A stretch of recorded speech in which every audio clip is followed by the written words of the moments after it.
General entry 2020 में अब हम पहुंच चुके हैं लास्ट पार्ट के अंदर, जहां पे मैं करूंगा profit and loss on the sale of asset. तो अब हम यहां पहुंच चुके हैं। सारी रील देखने के लिए फॉलो कर लेना अकाउंट फंडा को।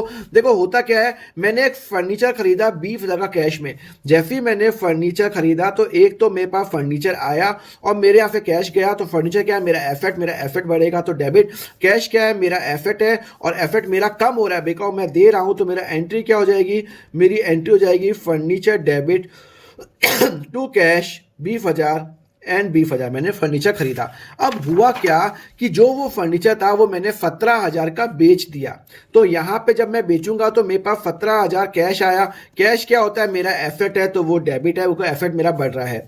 मेरा फर्नीचर कितने का गया भाई, मेरा फर्नीचर तो 20,000 का था ना, उसको मैंने 17 में बेचा तो 20,000 का फर्नीचर मेरा। तो फर्नीचर तो मेरा 20,000 का गया, तो मेरा एसेट जो कम हुआ वो क्रेडिट हो जाएगा 20,000। अब प्रॉब्लम ये आई, मैंने 20 का सामान 17 में बेच दिया, मतलब 3,000 क्या हो जाएगा, loss on sale of asset. कितना है, 3,000 रुपए। और लॉस क्या होता है, मेरा खर्चा, वो क्या हो जाएगा, मेरा डेबिट। तो मैं एंट्री क्या करूंगा कि भाई मुझे कैश आया 17,000, मेरे पास loss on sale of asset आया 3,000 रुपए, और मेरे यहां से जो फर्नीचर गया वो गया आपका 20,000 रुपए। कंसेप्ट में आया।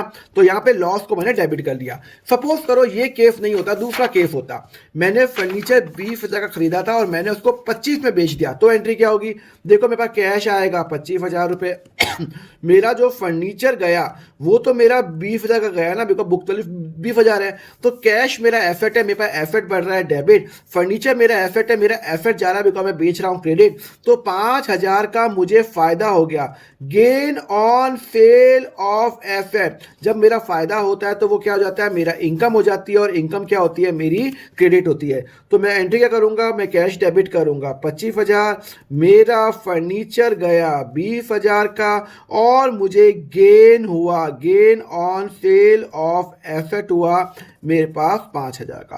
कंसेप्ट में आया। अगर आपको समझ में आया तो फटाफट मुझे जनरल एंट्री करके बताओ। मैंने एक मशीनरी बेची जिसकी बुक वैल्यू 50,000 है, 43,000 में कैश में, तो उसको जनरल एंट्री क्या होगी कमेंट करके बताओ। और इस तरह मैंने यहाँ पे आपको 20 वीडियोस के अंदर जनरल एंट्री में एक्सपर्ट बना दिया। अगर आपको वीडियो अच्छा लगा तो अपने फ्रेंड्स से जरूर शेयर करना, सो दैट उनका भी फायदा हो। एंड फॉलो करो अकाउंट फंडा। अगले लेक्चर के लिए जहाँ पे मैं आपको लेजर की एंट्री बताऊंगा।